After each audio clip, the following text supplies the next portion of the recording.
அனைவருக்கும் இனிய மதிய வணக்கங்கள். இன்னைக்கு மதியம் சுமார் 12 மணி அளவில் எங்களுடைய தலைவர் மரியாதைக்குரிய திரு அண்ணாமலை அவர்கள் பாரதிய ஜனதா கட்சியிலிருந்து உறுப்பினர் பதவியை ராஜினாமா செய்துட்டு இன்னைக்கு வீதி லீடர்ஸ் அப்படிங்கிற ஒரு அமைப்பு, அது முதல்ல அவர் நடத்திட்டு வந்த அமைப்பு தான். அந்த அமைப்பில் இன்னைக்கு உறுப்பினர்களாக யார் யார் விருப்பப்படுறாங்களோ அவங்களெல்லாம் சேர சொல்லியிருக்காரு. அது பின்னால் அரசியல் கட்சியாக சில நாட்களுக்கு அப்புறம் மாறும்னு சொல்லியிருக்காரு. இது எங்களுக்கு எல்லாம் மிகுந்த மகிழ்ச்சியை அளிக்குது. இது சம்மந்தமாக உங்களுக்கு ஏதாவது கேள்வி இருந்துச்சுன்னா கேட்கலாம். இதுக்கு முன்னாடி இருந்தே இல்லைங்க, நான் அவர் அவரோட பேட்டியிலே தெளிவாக சொல்லியிருக்காரு. டிசம்பர் 2025 24/12/2025 அவர் ராஜினாமா கொடுத்தாரு. கட்சி தலைமை எலெக்ஷன் முடிச்சு கொடுங்க அப்படின்னு சொன்னதுக்குனாங்க அவரும் அவரோட கடமையை முழுமையாக நிறைவேற்றி இருந்த கட்சிக்கு உண்மையாக என்ன பண்ண முடியுமோ அதை பண்ணி கொடுத்துட்டு இன்னைக்கு வெளியே வந்திருக்கோம். எப்படின்னா ஆனா பிஜேபிக்கு பின்னடைவு ஏற்படுமாங்கிறத நான் சொல்லக்கூடாதுங்கண்ணா. அது எங்க இயக்கத்தை, புது இயக்கத்தை பத்தி கேட்டீங்கன்னா நான் சொல்லலாம்.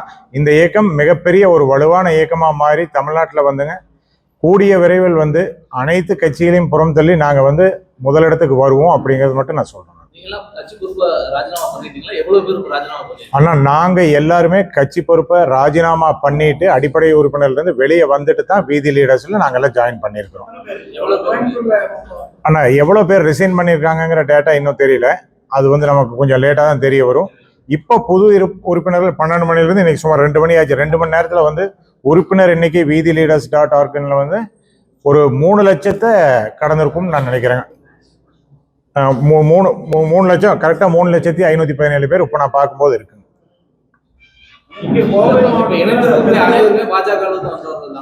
இல்ல அப்படி இல்லைங்க, பாஜக இருந்து வந்தவங்க கொஞ்சங்க.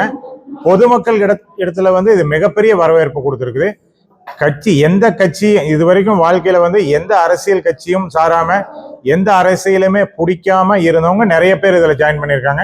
இன்னைக்கு இந்த 3 லட்சம் பேர்ல எடுத்துட்டீங்கன்னா கிட்டத்தட்ட பாதி பேர் பொதுமக்கள், நல்ல உயர் பதவியில் இருக்கக்கூடிய படித்து அறிவார்ந்த பொதுமக்கள் தான் இதுல ஜாயின் பண்ணியிருக்காங்க. கட்சியா வர்றது கூடிய விரைவில் வந்துருவோம்னு சொல்லி தலைவர் சொல்லியிருக்காருங்க. என்ன டைம் டியூரேஷன் எடுக்கிறாருங்கிறது தலைவர் சீக்கிரம் அனௌன்ஸ் பண்ணுவார்.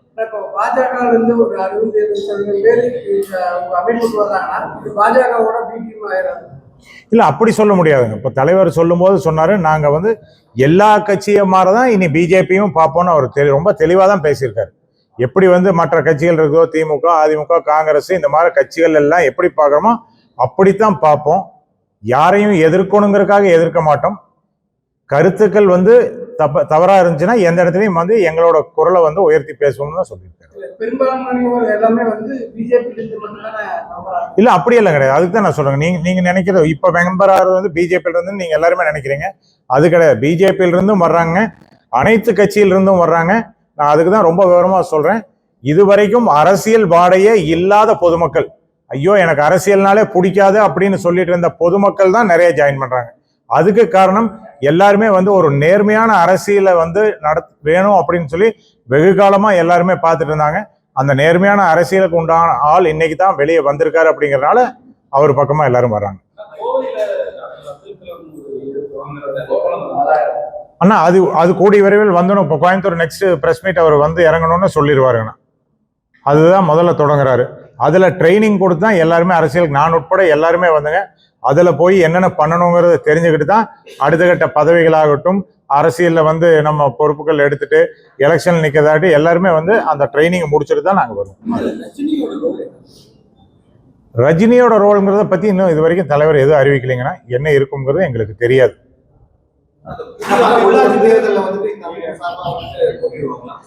அண்ணா தலைவர் உள்ளாட்சிங்கிறத சொல்லிங்கன்னா தலைவர் வேணா ஒரு கருத்து சொல்லியிருக்காரு. எப்படி சொல்லியிருக்காருன்னா, அடுத்து வரக்கூடிய எலெக்ஷன்லயே நம்ம நிப்போன்னு சொல்லியிருக்காரு.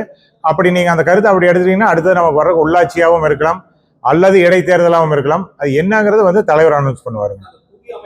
ஐடியாலஜி என்ன மாதிரி இருக்குன்னா பிஜேபியோட ஐடியாலஜி அப்படியே அடிவிட்டு வருமா இல்ல வந்து வேற மாதிரியான கொள்கைகள் பேச போறீங்க? ஆனா இப்ப நம்ம இயக்கமாகட்டும் இனி வரக்கூடிய கட்சியாகட்டும் இதோட ஐடியாலஜி எப்படி இருக்குன்னு கேட்டீங்கன்னா எல்லாமே தமிழக மக்கள் நலன் சார்ந்துதான் இருக்கும். தமிழக மக்கள் முதல் இந்தியாவும் தேசிய அரசியல் சார்ந்த தமிழக அரசியலுங்க. தமிழக அரசியலை சுற்றி தான் இருக்கும், தமிழக மக்களை சுற்றி தான் இருக்கும். தமிழக மக்கள் முதன்மையா வச்சு நமக்கு என்னென்ன தேவைப்படுதோ அதை தான் பண்ணணும்.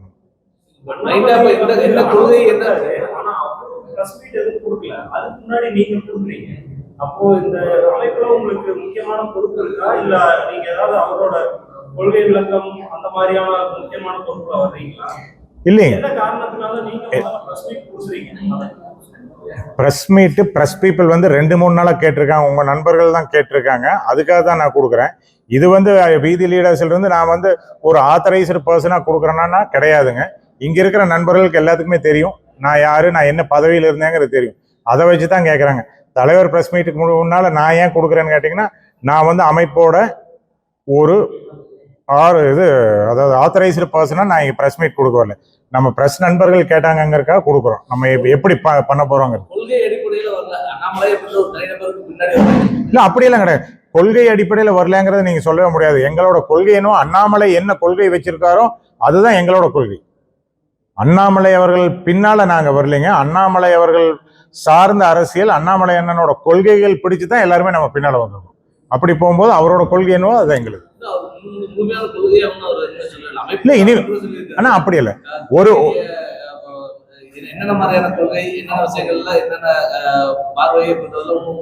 ஆனா எல்லாமே சொல்லுவாருங்கன்னா, இப்போ ஒரு மனிதரை பிடிச்சுதான் நம்ம வர்றோம். அவர் இருந்த இடத்துல என்ன கொள்கைகள் வச்சிருந்தாரோ அவர் பின்னால் லட்சக்கணக்கான தொண்டர்கள் நாங்க வந்து பின்தொடர்ந்துட்டு இருந்தோம்னா இது நாள் வரைக்கும் அவரோட நடவடிக்கைகள் பிடிச்சு தான் இருந்தோம். அதனால அவங்க வெளியே வந்ததுனால நாங்களும் வர்றோம். கண்டிப்பா அவரோட கொள்கைகள் அப்படிங்கிறது தமிழக மக்கள் நலன் சார்ந்துதான் இருக்கும், அதுல மாற்று கருத்தே கிடையாது. இல்ல எல்லா மாவட்டத்திலையும் தமிழ்நாடு பூரா இருந்து கொடுத்துட்டு இருக்காங்க. நான் இன்னைக்கு காலையில எங்களோட தேசிய தலைமையிலிருந்து வந்து தலைவரோட கடிதத்தை அக்செப்ட் பண்ணிட்டாங்கன்னு அவங்க பிரஸ் ரிலீஸ் கொடுத்தாங்க. அவங்க பிரஸ் ரிலீஸ் கொடுத்து அடுத்தது நாங்க கொடுத்தோம். பாஜக உடைஞ்சிருச்சு அப்படின்னு பார்க்கலாமா? ஏன்னா நிறைய நிர்வாகிகள் வெளியே வரும்போது பாஜக உடைஞ்சிருச்சுன்னு தானே பொருள். இல்ல அப்படியெல்லாம் கிடையாதுண்ணா. பாஜகங்கிறது ஒரு பேர் இயக்கம், இந்தியா பூரா இருக்குது. அதை வந்து நம்ம உடைஞ்சிருச்சுன்னு சொல்றது வந்து தப்பான வார்த்தைங்க. தமிழகத்தை பொறுத்தவரை பிஜேபியில இருந்து தான் அதிக அளவிலான உறுப்பினர்கள் வந்து வீதி லீடர்ஸ்ல ஜாயின் பண்ணிட்டு இருக்கீங்க. இல்ல மீண்டும் மீண்டும் நான் அதை சொல்றேங்க. நீங்க பார்க்கிற பார்வை வந்து பிஜேபியில இருந்து தான் வெளியே வந்து நாங்க அதை வந்து இதுல ஜாயின் பண்ண. பிஜேபியில இருந்து நான் வந்ததுனால நீங்க இப்போ பார்த்துட்டு இருக்கிறீங்க.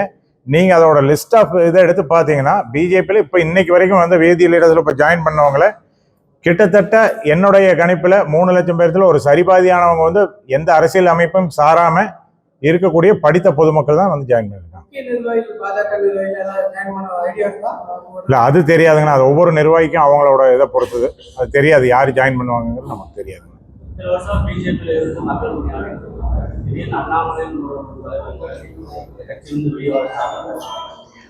அண்ணா இப்போ ஆமாங்க. இல்ல அவர் கொள்கையை அறிவிக்கலைன்னாலும் அவரோட கொள்கை என்னவா இருக்குங்கிறது அவரோட கூடவே இருந்து எங்களுக்கு நல்லா தெரியும். அவர் எதை நோக்கி பயணிப்பாருங்கிறது தெரியுங்க.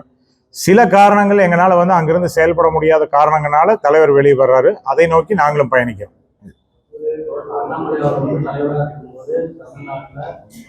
வாக்கு சதவீதம் உயர்றது அளவுக்கு வாக்கு சதவீதம் குறைஞ்சிருச்சு, பிஜேபிக்கு மதிப்பு இல்லை, தமிழ்நாடு மக்கள் இல்லை அப்படின்னு சொல்லி புதுக்கட்சி ஆரம்பிச்சிருக்கிறாரா, இயக்க ஆரம்பிச்சிருக்கிறாரா? ஆனா இல்ல, எங்களுக்கான அவரோட ஸ்பீடு, அவருக்கான ஒரு இடம் அது இல்லைங்கிறது இப்ப வந்து தெளிவா நம்ம முடிவு பண்ணியிருக்காரு.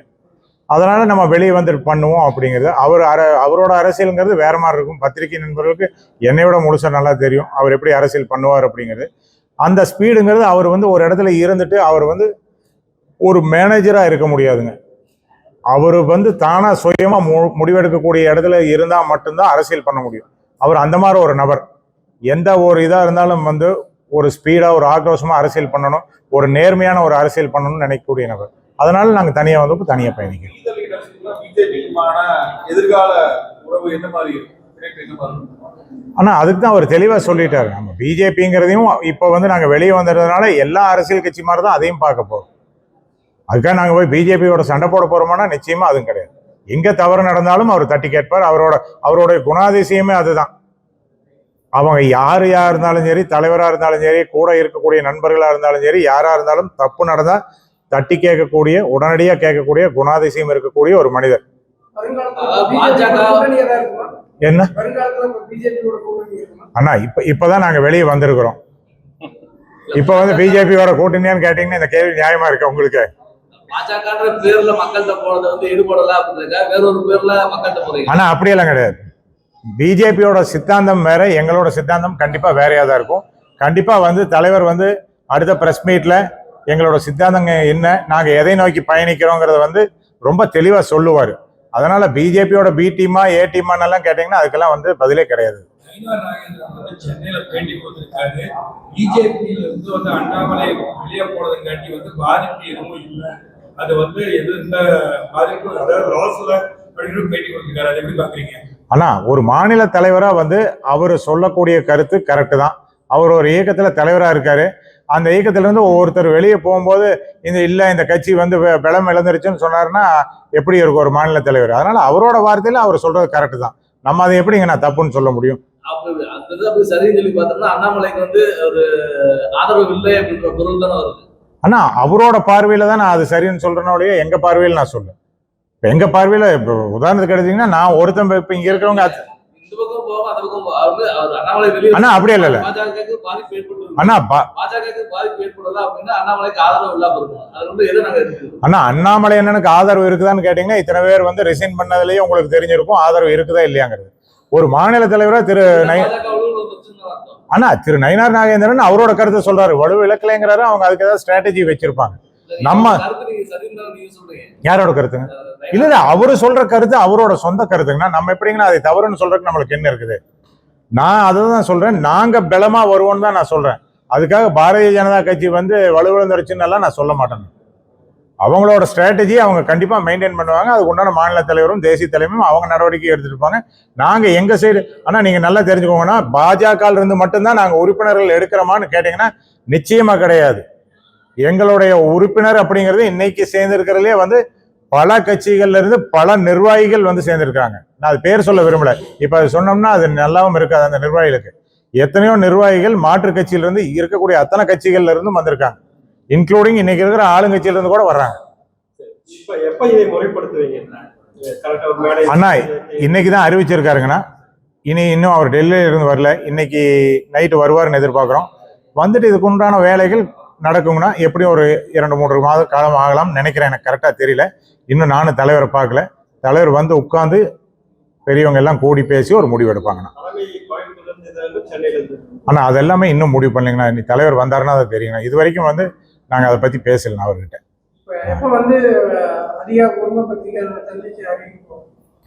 அண்ணா தலைவர் வந்து பத்திரிகையாளர்களை சந்திக்கிறதுக்கு என்னைக்குமே மறுத்ததே கிடையாது. அடுத்த முறை கோயம்புத்தூர்ல என்னைக்கு இறங்குறாரோ கண்டிப்பா இன்னைக்கு உங்களை எல்லாம் சந்திப்பாரு. உங்களோட அனைத்து கேள்விகளுக்கும் கண்டிப்பா பதில் சொல்லுவார். ஆனா இன்னைக்கு நைட்டு தான் டெல்லியில இருந்து வர்றாருங்கண்ணா. கோயம்புத்தூர் கண்டிப்பா வருவாரு. இல்ல இன்னைக்கு சென்னை வர்றாருங்க. அடுத்தது மேபி ஒரு 2-3 நாள் ஒரு வாரத்துக்குள்ள அதிகபட்சமா வந்து கண்டிப்பா கோயம்புத்தூர் வருவாரு. கோயம்புத்தூர் வரும்போது கண்டிப்பா பத்திரிகையாளர் சந்திப்பு நாங்க கண்டிப்பா நடத்துவோம். அதுல மாற்றமே சுதந்திரமா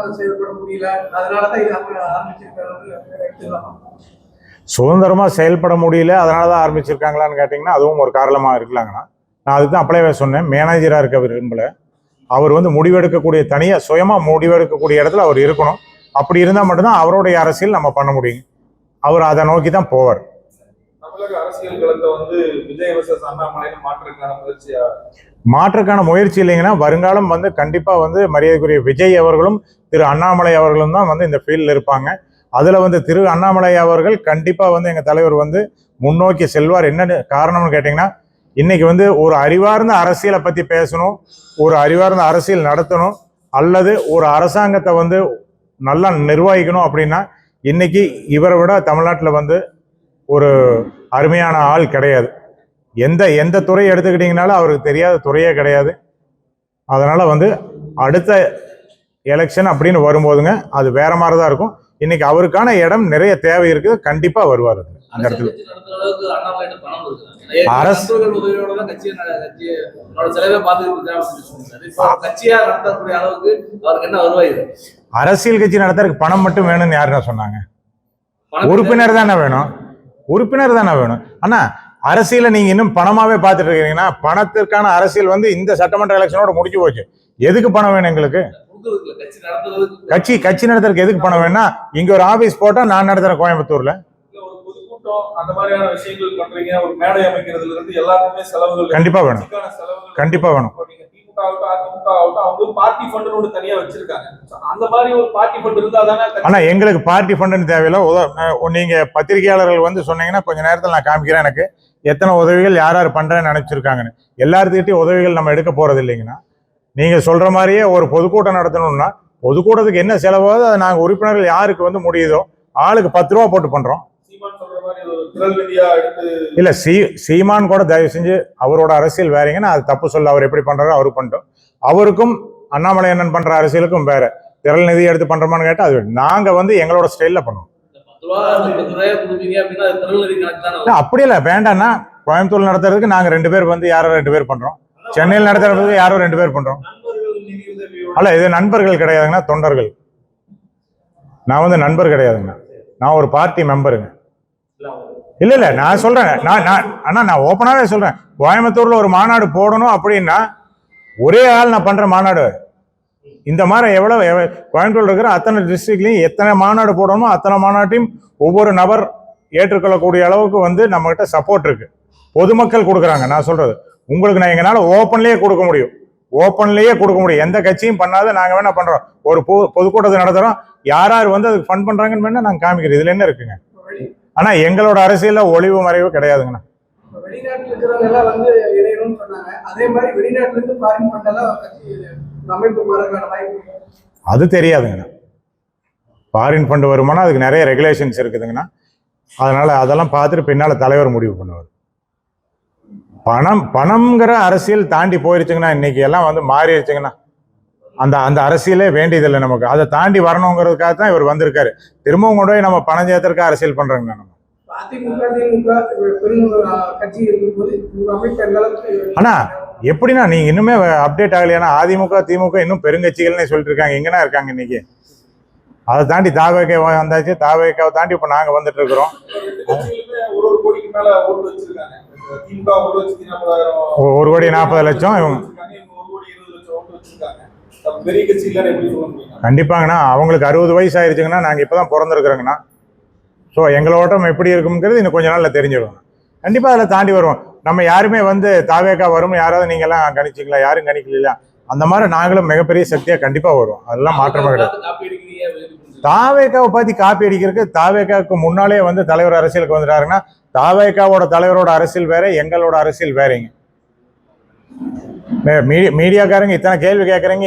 இன்னைக்கு வரைக்கும் வந்து தாவேக்கா முதலமைச்சர்கிட்ட ஒரு பிரஸ் மீட் உங்களால வாங்க முடியல. ஆனா எங்க தலைவர் உட்கார்ந்தாருன்னா 1000 கேள்வி கேட்கறீங்க. 1000 கேள்விக்கு ஆணித்தரமா பதில் சொல்றாருல. உட்கார வைக்கிற அண்ணா இருங்கண்ணா. ரைட்டு. கோயம்புத்தூர் மீடியாக்காரங்களுக்கு நான் ஒண்ணு கேட்டுக்கிறேன். எத்தனையோ முறை நீங்களும் வந்து ஏர்போர்ட்ல இருந்திருக்கேன். நான் தலைவராக இருக்கும்போது நீங்க கேட்டிருக்கீங்க பிரஸ் மீட் இருக்குதான்னு கேட்பீங்க. நான் சொல்லுவேன், அண்ணா இல்லைங்கண்ணா இன்னைக்கு பிரஸ் மீட் இல்லைம்ப. ஆனா வெளியிருந்து வர்ற தலைவரை நீங்க நிறுத்தி வச்சு பிரஸ் மீட் வாங்கின காலம் இருக்கா இல்லையா? அண்ணா கண்டிப்பா வேணும் எங்களுக்கு கொடுத்துட்டு போங்கன்னு நீங்க கேட்ட மரியாதைக்கு அவர் நின்று 40 நிமிஷம் பிரஸ் மீட் எல்லாம் கொடுத்துருக்காரு. அந்த மாதிரி உங்களால முதலமைச்சர்கிட்ட வாங்க முடியலங்கிறேன் நான். அப்ப அது என்ன அரசியல் நீங்க தான் முடிவு, அது என்ன அரசியல்ங்கிறது நீங்க தானே முடிவு பண்ணணும். நாங்க எப்படி நான் சொல்றது? முயற்சி பண்ணாங்க, அவர் தவிர்த்துட்டு போயிருக்காரு. நாங்களும் இங்க உங்ககிட்ட முயற்சி பண்ண மாதிரி அவங்ககிட்டயும் முயற்சி பண்றோம். எங்க தலைவர் தவிர்க்கவே மாட்டாருன்னா, நீங்க எப்ப கேட்டாலும் எந்த நேரத்துக்கு கேட்டாலும். ஏன்னா எல்லா விஷயத்தையும் உள்ளங்கையில வச்சிருக்கக்கூடிய ஒரு நபர். இந்த நிமிஷம் வரைக்கும் வந்து இந்த நாட்டுல இந்த உலகத்துல என்ன நடக்குதுங்கிறத உள்ளங்கையில வச்சிருக்கக்கூடிய நபர். அதனால நீங்க என்ன கேட்டாலும் அவர் பதில் சொல்லுவார். பிஜேபியில இருந்து வெளியே வந்துட்டு பிஜேபி அதிகமான விவரங்களை நீங்க பக்கம் இயக்கத்தில் இருக்கும்போது சென்ட்ரல் கவர்மெண்ட்ல இருந்து உங்களுக்கு அழுத்தம்? ஆனா அப்படியெல்லாம் இல்லைங்கண்ணா. நீங்க பேசுறது வந்து சென்ட்ரல் கவர்மெண்ட்ல இருந்து கூப்பிடுவாங்களா, அழுத்தம் கொடுப்பாங்களான்னு அப்படியெல்லாம் பண்ண மாட்டாங்க. நான் அதுக்குதான் திரும்ப சொல்றேன், நாங்க பிஜேபியில இருந்து மட்டும் எடுக்கல. எங்களுடைய இலக்கே வந்துங்க அரசியல் சாராம நேர்மையான அரசியல் விரும்பக்கூடிய பொதுமக்கள் தான் வந்து எங்களுடைய இலக்கு. தலைவர் வந்து அதுல ரொம்ப தெளிவா இருக்காரு. எங்கெங்க இருந்து அங்கிருந்து வர்றாங்க இங்கிருந்து வர்றாங்கன்னா அப்படியெல்லாம் வேண்டியதில்லை. நமக்கு வந்து யார் நேர்மையா ஒழுக்கமா பொதுமக்களுக்கு சேவை பண்ணுவாங்களோ அவங்க தான் வேணுங்கிறது தான் இலக்கு. அதனால வந்து நம்ம பிஜேபியில இருந்து மட்டும் எடுக்கிறேங்கிறது தவறான கருத்து. ஆனா இல்ல, கண்டிப்பா மாற்று கட்சியில இருந்து ரிசைன் பண்ணிட்டு சேர்றதுதான் நியாயமா இருக்கும். இன்னொரு இயக்கத்தில் இருந்துட்டு திரும்ப இங்கேயே இருப்பாங்கிறது அது தப்பு. லீடர்ஸ்ன்றது வந்து என்ஜிஓவா இல்ல கட்சியா? ஏன்னா வந்து என்ஜிஓனா நீங்க வந்து எந்த கட்சியில இருக்கிறவங்களும் சாதாரணமா சேர்ந்துக்கலாம், தாராளமா அதுல சேர்றதுக்கு எந்த பிரச்சனை இல்லைன்னு நினைக்கிறேன். ஆனா நீங்க மீத லீடர்ஸ்ல சேர்றதுக்கும் வந்து எந்த கட்சியில இருக்கக்கூடாது அப்படின்னு அப்ப இருக்கக்கூடாதுன்னு நான் சொல்லிங்கன்னா இருந்தா நல்லது இல்லைன்னு சொல்றேன். வீதி லீடர்ஸ் வந்து இப்ப வந்து ஒரு அமைப்பா இருக்குது, பின்னால் அது அரசியல் கட்சியாக மாற்றப்படும்னு தலைவரே வந்து அப்படியே பேசும்போது 12 மணிக்கு சொல்லியிருக்காரு. அதனால என்ன கூடிய விரைவில் வந்து அரசியல் கட்சியா மாறும். அப்ப வந்து இன்னொரு கட்சியில இருந்துட்டு இங்க மெம்பரா இருக்கிறதுங்கிறது நியாயம் இல்லைங்கிறத என்ற கருத்து. அதனாலதான் நாங்க எல்லாமே வந்து ரிசைன் பண்ணிட்டு அதுக்கப்புறம் சேர்ந்தோம், அதுக்கு முன்னால சேரல.